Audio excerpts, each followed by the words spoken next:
But that's what Bishop Stendhal meant by holy in.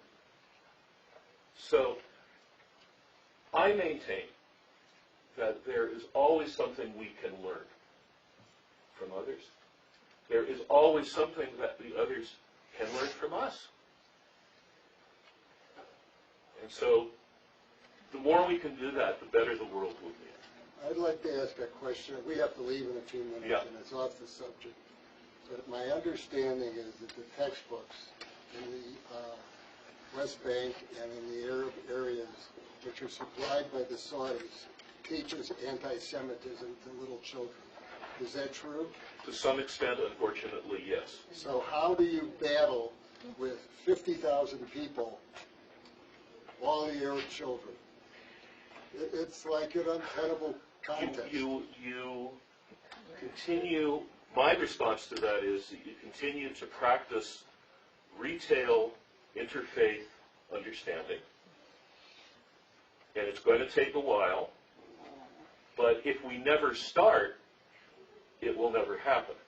If we start, Can you explain the retail and the wholesale? Because some of us are not understanding exactly what you're meaning. Retail meaning one individual at a time. Okay. Would that we could do it wholesale, that we had some way of saying to 50 people or 5,000 people or 50,000 people, you're going to change your mind right now. Doesn't work. In an email blast. Yes. We do what we can, but we also have to remain. Let's take one more comment, and then I want to kind of bring it to it. And we didn't get through all of these, but that's okay. We got the discussion. It's something really important to realize that in this United States of America, all of the textbooks that all of our children and grandchildren are reading are approved in the state of Texas. Yeah. And all of what's left out of history in those textbooks is because the people in Texas who approved these books wanted that way. So when we understand that we're doing the same thing in this country, we're allowing it to happen here, then maybe we can understand why they're allowing something like that to happen there. Good point, Marcy. I wanted to just say, and what Marcy was saying, I was thinking along the same lines. Can you hear me? Good. That whatever we find that's wrong in our opposite, and the things that we criticize of others, we can also find that in our own groups. If we didn't recognize in others, that means we don't have it. To me, recognizing it means we have it ourselves. I want to move towards winding up here. I think we're about out of time. No, you got 20 minutes. About 10 minutes? 20 to 25. Oh, okay. Okay, there's so much good going on here, but I also want to introduce you to some of these other organizations. So can we go ahead and do a few more of these? Okay. Let us go to, there's One-Headed Women. Who has that? Got it. Okay, please. Creativity for Peace prepares the next generation of female leaders in Palestine and Israel.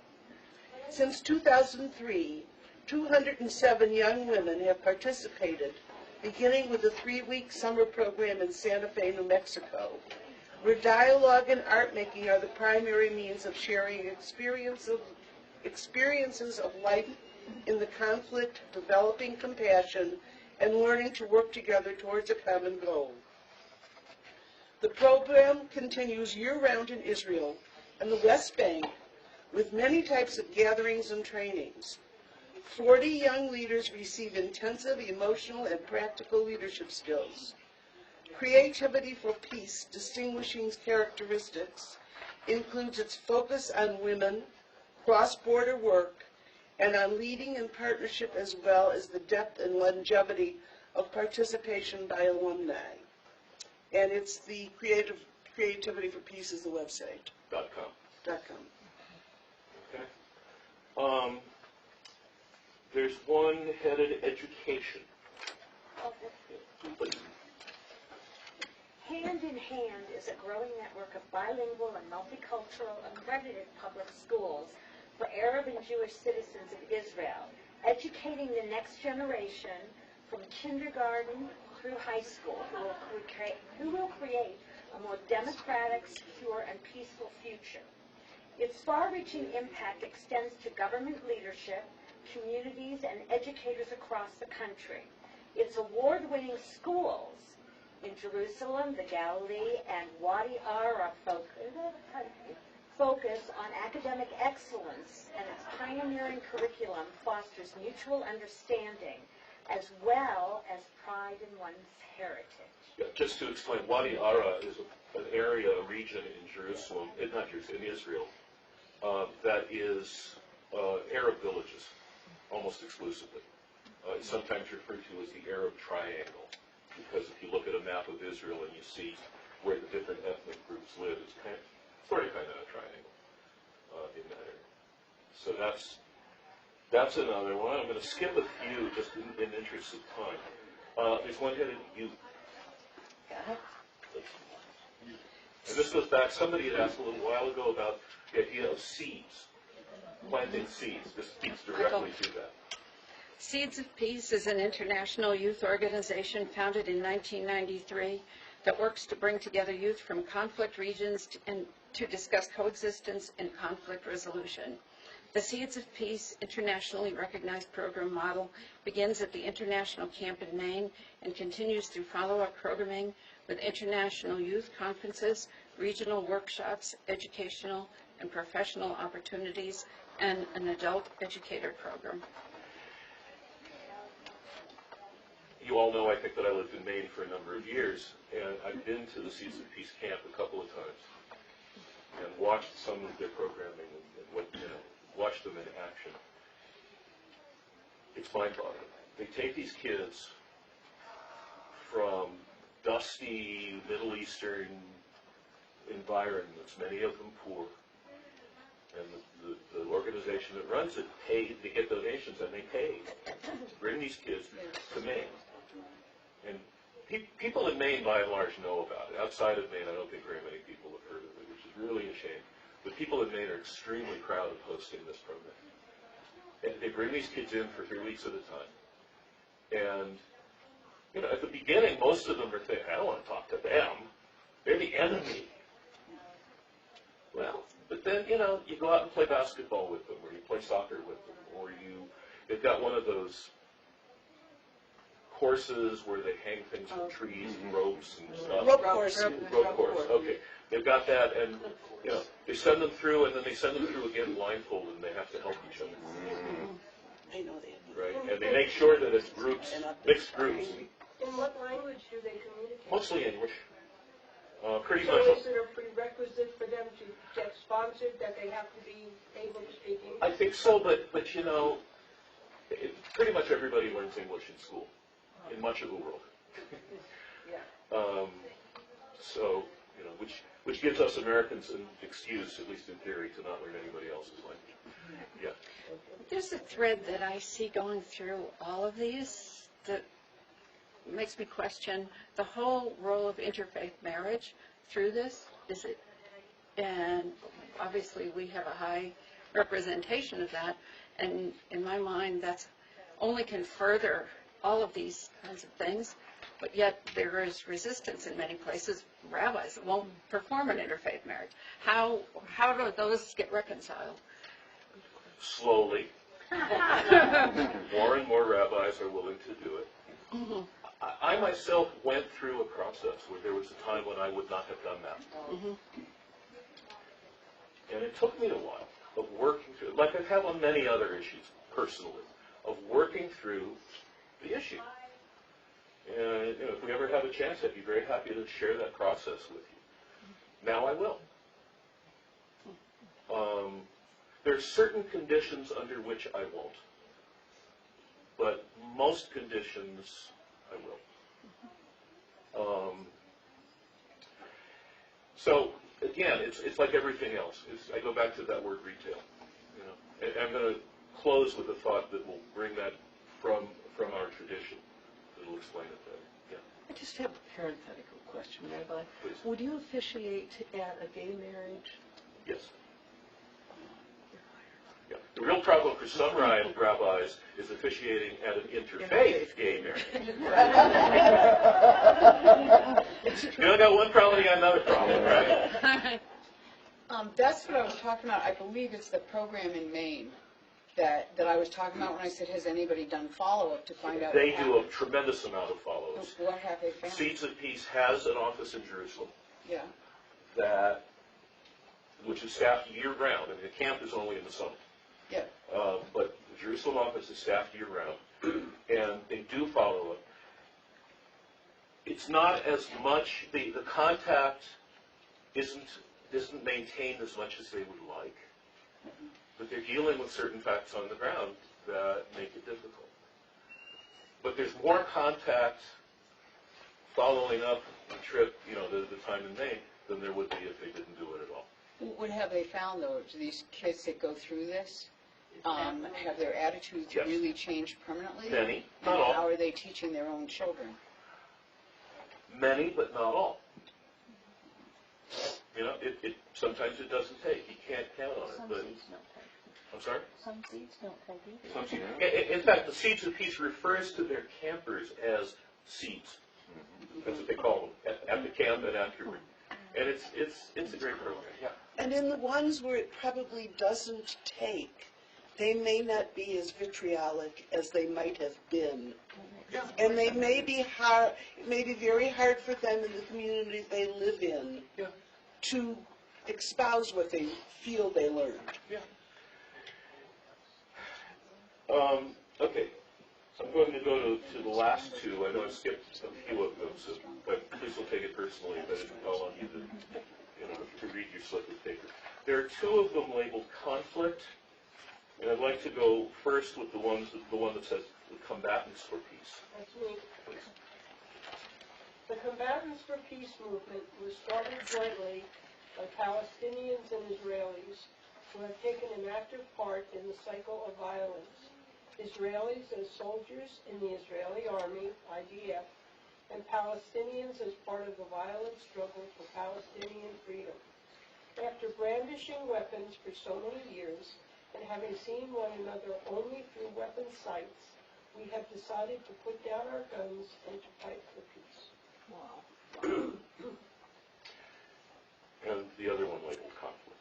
Through the Parent Circle, 250 Israeli and 250 Palestinian bereaved families that have lost loved ones in the Israeli-Palestinian conflict work together to promote dialogue, reconciliation, and mutual understanding through media campaigns, educational projects, cross-border seminars, and cultural events. Its Hello Peace project provides a toll-free phone exchange which has hosted more than 530,000 phone calls between Israelis and Palestinians to create a human infrastructure for peace. And there's a website, theparentcircle.com. Last year during the Gaza conflict, that organization, Parent Circle, was running ads on Israeli television and radio,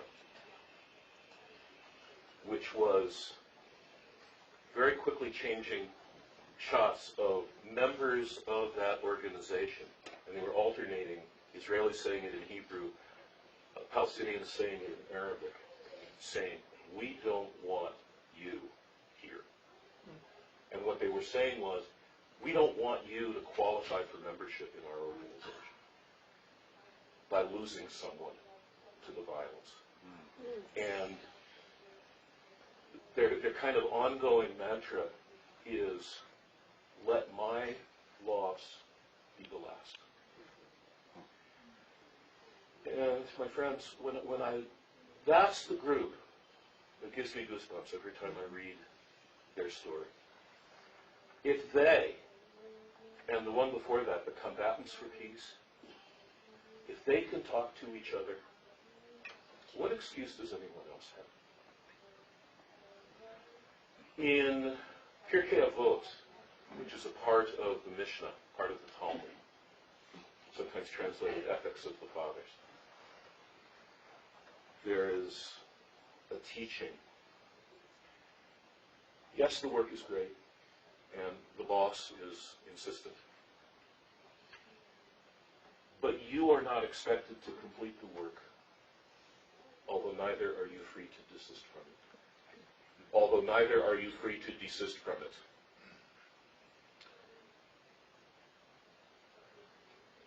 It takes the load off a little bit that we don't have to feel that we have to finish the whole job. But we do have to contribute to the progress towards the ultimate goal, which is that oneness that we say, that we talk about every time we say the Shema. Shema Yisrael Adonai Eloheinu Adonai Echad. The Echad is not just arithmetic. It's not just there's one God and not many gods. It's, as the Kabbalists say, it's all one and it's all God. And the more we contribute to that oneness in the world, the more we move this project in which we are partners with God in completing the creation that God started in chapter 1 of Genesis. So what I would suggest is take an hour or so. Go to the website, allmep.org, allmep.org, allmep.org. Read the whole list. Take an hour. It's an hour well spent. And then find one, maybe two of these organizations that really grab you. They can all use more resources. Send them a check. Or tell your friends about this organization so that the word starts getting out. Or,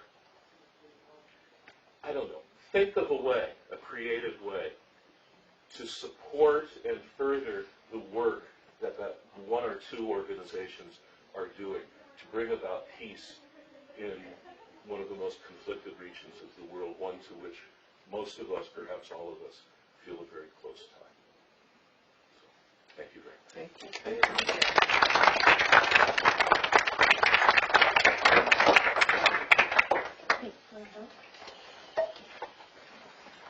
Those of you who have the slips are welcome to keep them or toss them, whatever you like. I'd just like to take a second before everybody runs to basically present a gift to Or Hadash from Gerald Weiss, who many of you know. In visiting him, he felt strongly that Or Hadash should have his Moel plaque. It's a Moel plaque. It's a Moel plaque. Moel. And Franklin, practical Moel. On Main Street, painless operation, quick healing, will promptly respond to calls from the country.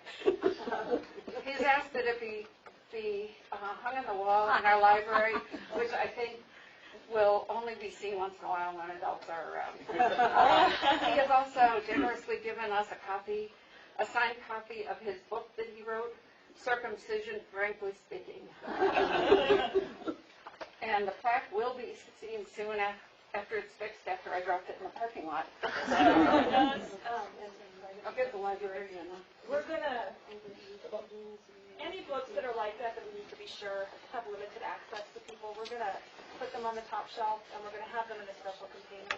So they are in the library, but we need to be sure that only of-age people have access to that. So you might have to look a little harder for it. It'll be the R-rated shelf. Right.